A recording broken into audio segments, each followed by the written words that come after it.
Hi, my friends. Today I want to present you a new story. Enjoy watching it. When Archie's car spun off the icy overpass, my world tilted with it. One moment we were 27 and invincible, the kind of couple people still called high school sweethearts, like it was a fairy tale. The next, I was sitting beside his hospital bed, gripping his limp hand while doctors explained he might never walk again.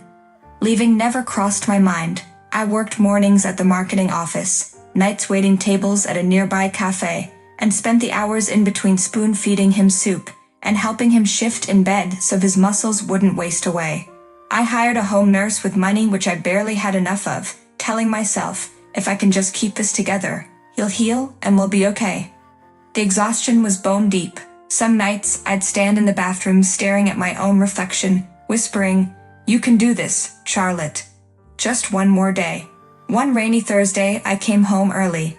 The apartment was too quiet. No TV, no beeping from the medical monitor.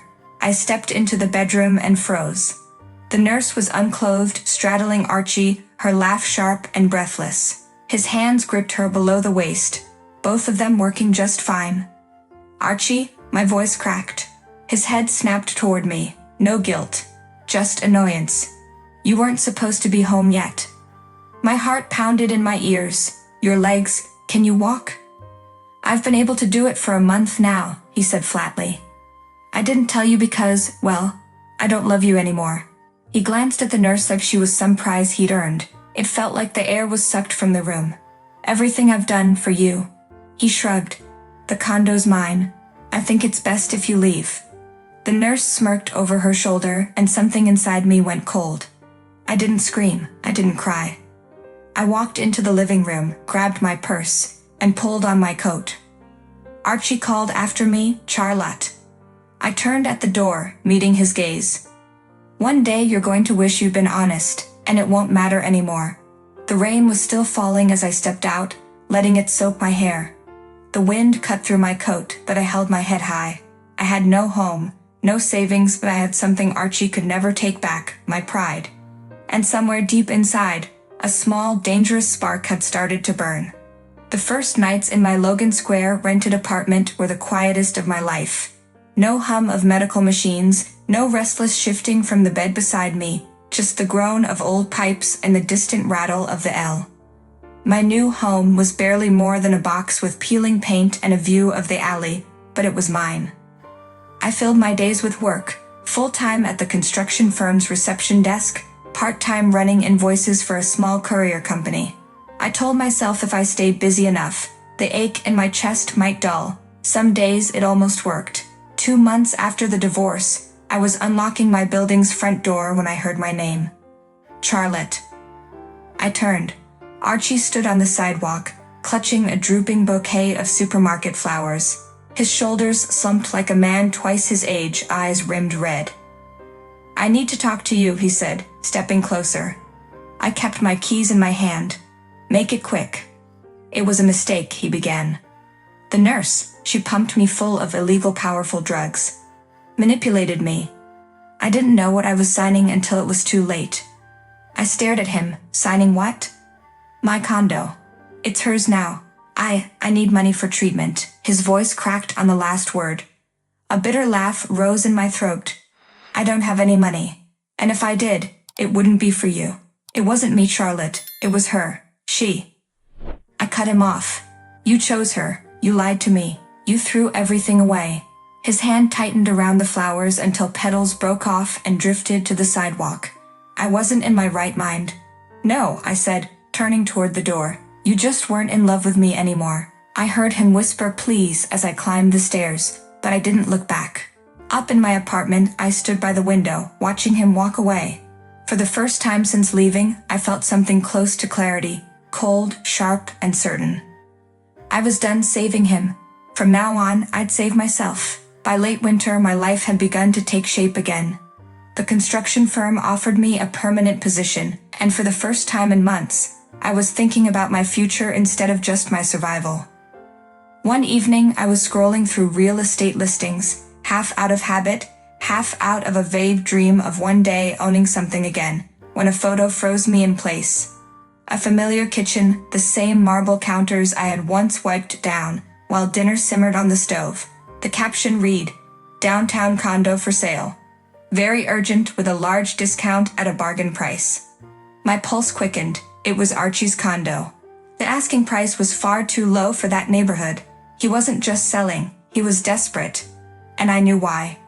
A month earlier, one of his former co-workers had accidentally called me, still thinking I was his wife. In the short, awkward conversation, he let slip that Archie was drowning in debt, and the bank could take the apartment.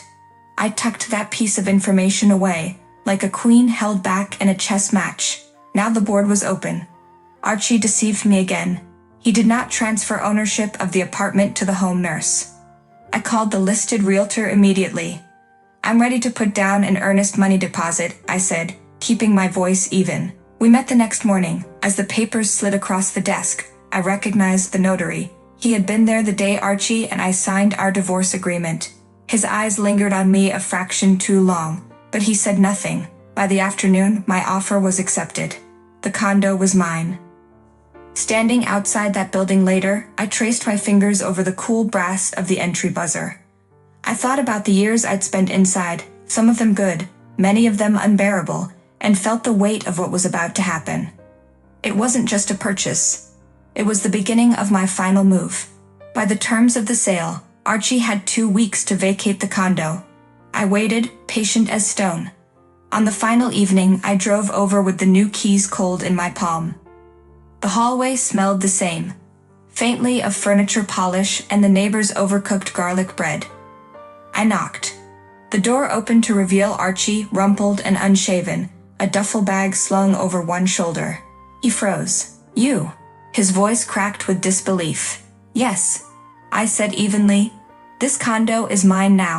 He blinked, then tried a weary smile. "Maybe I could stay a little while? Just until I figure things out. I've got nowhere to." I stepped inside, forcing him back. "Once I had nowhere to go, and you didn't give me so much as a corner." His jaw tightened. "So this is revenge." I met his gaze without blinking. "No, revenge is when you want someone to suffer."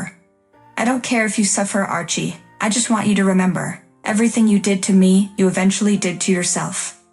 He shifted his weight, gripping the duffel strap. "Charlotte, please. I'm not the same man." "No," I said, moving past him toward the windows. "You're exactly the same man. Only now you're out of excuses." For a long moment, the only sound was the dull hum of the refrigerator. Finally, I turned back to him. "You have 10 minutes to leave." He opened his mouth as if to argue, then thought better of it. The flowers were gone. The arrogance gone too.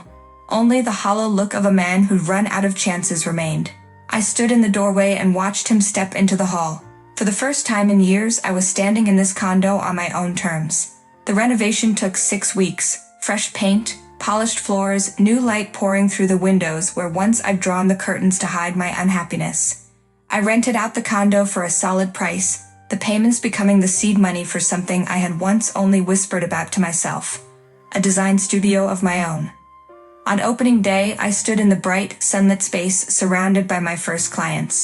Every blueprint, every sample board, every inch of the office was mine, built without compromise or apology. A month later, I spotted Archie across a busy intersection. His coat hung loose, his hair unkempt.